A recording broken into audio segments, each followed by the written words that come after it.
ছেলেরা বড় হলে কেবল বয়সে বড় হয় না, দায়িত্বেও বড় হয়। একটা সময় যে ছেলেটা গ্রামের এক প্রান্ত থেকে অপর প্রান্ত পর্যন্ত ছুটে বেড়াতো, বন্ধুদের সাথে সারাদিন খেলাধুলা শেষে সন্ধ্যায় বাড়ি ফিরতো, সবাই বলতো এই ছেলেকে দিয়ে কিচ্ছু হবে না। দায়িত্বের বোঝা কাঁধে আসলে একসময় সেই ছেলেটি মায়ের আঁচল ছেড়ে বেরিয়ে পড়ে জীবনের পথে।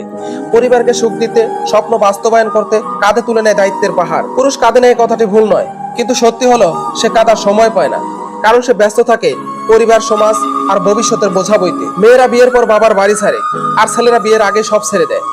বাবা মা, ভাই বোন, শৈশবের গল্প সব ফেলে রেখে ছেলেটি অজানা পথে পা বাড়ায়, শুধু যেন প্রিয়জনের মুখে হাসি থাকে। সবাই বলে বাবার মতো হ, কিন্তু জীবন যুদ্ধে বাবারা কতটা লড়াই করে তা কেউ জানে না।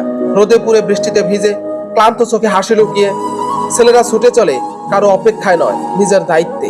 ছেলেরা দূরে চলে যায়, কিন্তু মন ফেলে যায় প্রিয় মানুষের কাছে, শৈশবের স্মৃতি বিজড়িত সেই গ্রামে। তারা দূরে থেকে সবার কাছের হয়, দায়িত্ব, ভালোবাসা আর আত্মত্যাগ দিয়ে। ছেলেরা যখন বড় হয় তখন কেউ বোঝে না সে কতটা বদলায়। হাতের খেলনাগুলো ফেলে কাঁধে তুলে নেয় সংসারের দায়িত্ব, বাড়ি ছেড়ে চলে যায় কোনো এক অচেনা শহরে, হারিয়ে যায় অপরিচিত মানুষের ভিড়ে। পিঠে ব্যাগ, কাঁধে দায়িত্ব, চোখে স্বপ্ন, আর মনে হাজারটা চিন্তা নিয়ে ছুটে চলে অজানা পথে।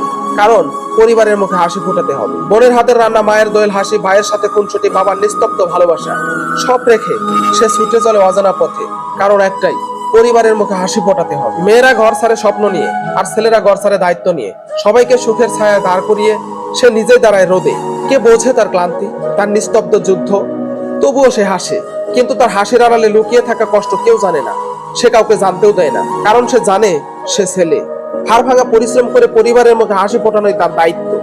কতদিন না খাওয়া, কত শত পরিশ্রম, সবকিছু চুপচাপ সহ্য করে, কারণ সে ছেলে।